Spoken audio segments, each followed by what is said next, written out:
ಇವತ್ತಿನ ವಿಡಿಯೋದಲ್ಲಿ ಟೊಮೊಟೊ ಬಾತ್ ರೆಸಿಪಿನ ಶೇರ್ ಮಾಡ್ಕೊತಾ ಇದ್ದೀನಿ. ಈ ಚಳಿಗಂತೂ ತುಂಬ ಚೆನ್ನಾಗಿರುತ್ತೆ, ಸಕ್ಕತ್ತಾಗಿರುತ್ತೆ. ಯಾವುದೇ ರೀತಿ ಮಸಾಲೆ ಇರಲ್ಲ, ಮೈಲ್ಡಾಗಿ ಚೆನ್ನಾಗಿರುತ್ತೆ ಅಂತಲೇ ಹೇಳ್ಬೋದು. ಬನ್ನಿ ಯಾವ ಥರ ಮಾಡೋದು ಅಂತ ನೋಡ್ಕೊಳ್ಳೋಣ.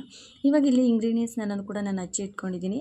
ಅದನ್ನೆಲ್ಲನೂ ರೆಡಿ ಮಾಡಿಕೊಂಡು ನಂತರ ಒಂದು ಕುಕ್ಕರ್ಗೆ ಒಂದು 4 ದೊಡ್ಡ ಟೇಬಲ್ ಸ್ಪೂನ್ ಆಗೋಷ್ಟು ಎಣ್ಣೆನ ಸೇರಿಸ್ಕೊಂಡಿದ್ದೀನಿ.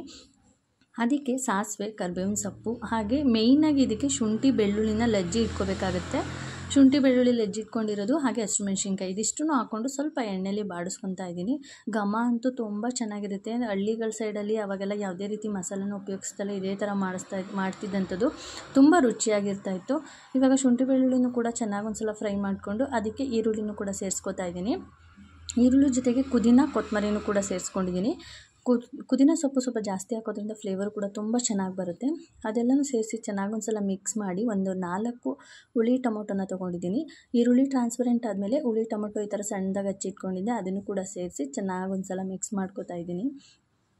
ತುಂಬ ರುಚಿಯಾಗಿ ಬರುತ್ತೆ. ಒಂದ್ಸಲ ಟ್ರೈ ಮಾಡಿ ಹೇಗೆ ಬಂತು ಅಂತೇಳಿ ತಿಳಿಸಿ ನನಗೆ.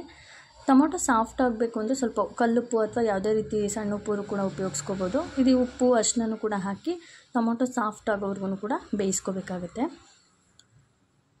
ಯಾವುದೇ ಒಂದು ಇಂಗ್ರೀಡಿಯೆಂಟ್ಸ್ ಹಾಕಿದ್ಮೇಲೆ ಒಂದ್ಸಲ ಚೆನ್ನಾಗಿ ಮಿಕ್ಸ್ ಮಾಡಿ ಬೇಯಿಸೋದ್ರಿಂದ ರುಚಿನೂ ಕೂಡ ಅದ್ಭುತವಾಗಿರುತ್ತೆ ಅಂತಲೇ ಹೇಳ್ಬೋದು. ಇವಾಗ ಟೊಮೊಟೊನೂ ಕೂಡ ಸಾಫ್ಟ್ ಆಗಿದೆ.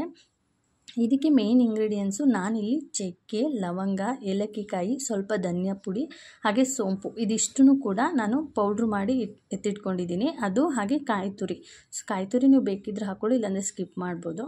ಹಾಕಿದ್ರೆ ಒಂದು ಒಳ್ಳೆ ಟೇಸ್ಟ್ ಬರುತ್ತೆ ಅಂತಲೇ ಹೇಳ್ಬೋದು.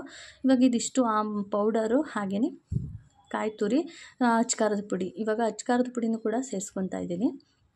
ನಿಮಗೆ ಖಾರ ಎಷ್ಟು ಬೇಕು ಅಷ್ಟು ನೋಡಿಕೊಂಡು ಅಚ್ಕಾರದ ಪುಡಿನ ಸೇರಿಸಿ ಒಂದ್ಸಲ ಚೆನ್ನಾಗಿ ಮಿಕ್ಸ್ ಮಾಡ್ಕೊಳ್ಳಿ. ನೋಡ್ತಾ ಇದ್ದರೆ ಬಾಯಲ್ಲಿ ನೀರು ಬರ್ತಾ ಇರುತ್ತೆ. ತುಂಬ ರುಚಿಯಾಗಿರುತ್ತೆ, ಸಕ್ಕತ್ತಾಗಿರುತ್ತೆ. ನೀವು ಬೇಕಿದ್ರೆ ಮೊಸರನ್ನು ಕೂಡ ಸೇರಿಸ್ಕೋಬೋದು. ಪ್ಲೈನಾಗಿ ಮಾಡ್ತಾ ಇರೋದ್ರಿಂದ ಇದೇ ಬೆಸ್ಟು ಮೆಥಡು. ಬೇಗನೂ ಆಗಿಬಿಡುತ್ತೆ ಆಫೀಸ್ಗೆ ಹೋಗೋರಿಗೆ ಎಲ್ಲರಿಗೂ ಕೂಡ, ಹಾಗೆ ಬ್ಯಾಚುಲರ್ಸ್ಗಂತೂ ಬೆಸ್ಟ್ ಅಂತಲೇ ಹೇಳ್ತೀನಿ. ಇವಾಗ ನಾನಿಲ್ಲಿ 1.5 ಗ್ಲಾಸ್ ಆಗೋಷ್ಟು ಅಕ್ಕಿನ ತೊಗೊಂಡಿದ್ದೆ. ಆ ಅಕ್ಕಿನೂ ಕೂಡ ಚೆನ್ನಾಗಿ ತೊಳೆದು ಇದ್ರ ಜೊತೆಗೆ ಸೇರಿಸಿ ನಂತರ ಒಂದ್ಸಲ ಮಿಕ್ಸ್ ಮಾಡಿ 3 ಗ್ಲಾಸ್ ಆಗೋಷ್ಟು ನೀರನ್ನ ಸೇರಿಸ್ಕೊತಾ ಇದ್ದೀನಿ. ನೀರನ್ನ ಸೇರಿಸಿ ರುಚಿಗೆ ತಕ್ಕಷ್ಟು ಉಪ್ಪು, ಮುಂಚೆನೇ ಹಾಕಿರ್ತೀವಿ ಟೊಮೊಟೊಗೆ, ನೋಡಿಕೊಂಡು ಉಪ್ಪು ಖಾರ ಚೆಕ್ ಮಾಡಿಕೊಂಡ್ರೆ ಈ ಟೈಮಲ್ಲಿ ಚೆಕ್ ಮಾಡಿಕೊಂಡು ಸೇರಿಸ್ಕೋಬೋದು. ನೀರು, ಉಪ್ಪು ಎಲ್ಲನೂ ಕೂಡ ಸೇರಿಸ್ಕೊಂಡು ಒಂದ್ಸಲ ಚೆನ್ನಾಗಿ ಮಿಕ್ಸ್ ಮಾಡಿ ಒಂದು ಅರ್ಧ ನಿಂಬೆಹಣ್ಣು ಕೂಡ ಸೇರಿಸ್ತಾ ಇದ್ದೀನಿ. ಸ್ವಲ್ಪ ಹುಳಿ ಕಮ್ಮಿ ಅನ್ನಿಸ್ತು, ಹಾಗಾಗಿ ಅರ್ಧ ನಿಂಬೆಹಣ್ಣು ಕೂಡ ಸೇರಿಸಿ ಚೆನ್ನಾಗಿ ಒಂದ್ಸಲ ಮಿಕ್ಸ್ ಮಾಡಿ ಕುದಿ ಬರೋವರೆಗೂ ಒಂದೇ ಒಂದು ಕುದಿ ಬರಬೇಕು. ಲಿಡ್ ಕ್ಲೋಸ್ ಮಾಡೋಕ್ಕಿಂತ ಮುಂಚೆ ಒಂದು ಕುದಿ ಬಂದರೆ ಅನ್ನ ಎಲ್ಲ ಕಡೆ ಮಸಾಲೆ ಎಲ್ಲ ಇಟ್ಕೊಳ್ಳುತ್ತೆ. ಹಾಗಾಗಿ ಅಕ್ಕಿನೂ ಕೂಡ ಚೆನ್ನಾಗಿ ಉದುದ್ರಾಗುತ್ತೆ. ಅದಕ್ಕೋಸ್ಕರ ಬೇಗ ಮುಚ್ಚೋದಕ್ಕಿಂತ ಈ ಥರ ಒಂದು ಕುದಿ ಬಂದಮೇಲೆ ಇನ್ನೊಂದು ಸ್ವಲ್ಪ ಉಪ್ಪು ಖಾರ ಚೆಕ್ ಮಾಡಿಕೊಂಡು 1-2 ವಿಷಲ್ನ ತೊಗೊಂಡ್ರೆ ನಮಗೆ ಟೊಮೊಟೊ ಬಾತು ರೆಡಿ ಆಗಿಬಿಡುತ್ತೆ ಅಂತಲೇ ಹೇಳ್ಬೋದು. ಮನೆಯೆಲ್ಲ ಘಮ ಘಮ ಅಂತ ಇತ್ತು, ಟೇಸ್ಟು ಕೂಡ ತುಂಬ ಚೆನ್ನಾಗಿತ್ತು. ಇದ್ರ ಜೊತೆಗೆ ಬೆಸ್ಟ್ ಅಂದರೆ ಕಾಯಿ ಚಟ್ನಿನ ಮಾಡ್ಕೊಳ್ಳೋ ಅಂಥದ್ದು. ನೋಡಿ, ಅನ್ನನೂ ಕೂಡ ಎಷ್ಟು ಉದುದ್ರಾಗಿ ಎಲ್ಲ ಕಡೆಯೂ ಚೆನ್ನಾಗಿ ಮಸಾಲೆ ಎಲ್ಲ ಇತ್ತು.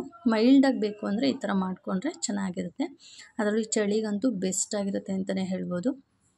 ಇವಾಗ ನಾನು ಸರ್ವ್ ಮಾಡ್ಕೊಂಡಿದ್ದೀನಿ. ಕಾಯಿ ಚಟ್ನಿ ಅಂತೂ ಚೆನ್ನಾಗಿತ್ತು. ಇದ್ರ ಜೊತೆಗೆ ನೀವು ಮೊಸರು ಬಜ್ಜಿ ಏನಾದರೂ ಕೂಡ ಸೈಡಾಗಿ ತೊಗೋಬೋದು. ನಾನಿಲ್ಲಿ ಕಾಯಿ ಚಟ್ನಿ ಹಾಗೆ ಸೌತೆಕಾಯಿ ಜೊತೆ ಸರ್ವ್ ಮಾಡ್ಕೊಂಡಿದ್ದೀನಿ. ಒಂದ್ಸಲ ಟ್ರೈ ಮಾಡಿ ಹೇಗೆ ಬಂತು ಅಂತ ಹೇಳಿ. ಹಾಗೆ ನಿಮಗೆ ಯಾವ ಥರ ರೆಸಿಪಿ ಬೇಕು ಅಂತೇಳಿ ಕಮೆಂಟ್ ಸೆಕ್ಷನಲ್ಲಿ ಕಮೆಂಟ್ ಮಾಡಿದ್ರೆ ನಾನು ಆ ಥರ ರೆಸಿಪಿನ ನಿಮ್ಮ ಜೊತೆ ಶೇರ್ ಮಾಡ್ಕೋತೀನಿ. ಥ್ಯಾಂಕ್ ಯು ಸೋ ಮಚ್ ಈ ವಿಡಿಯೋ ನೋಡಿದ್ದಕ್ಕೆ.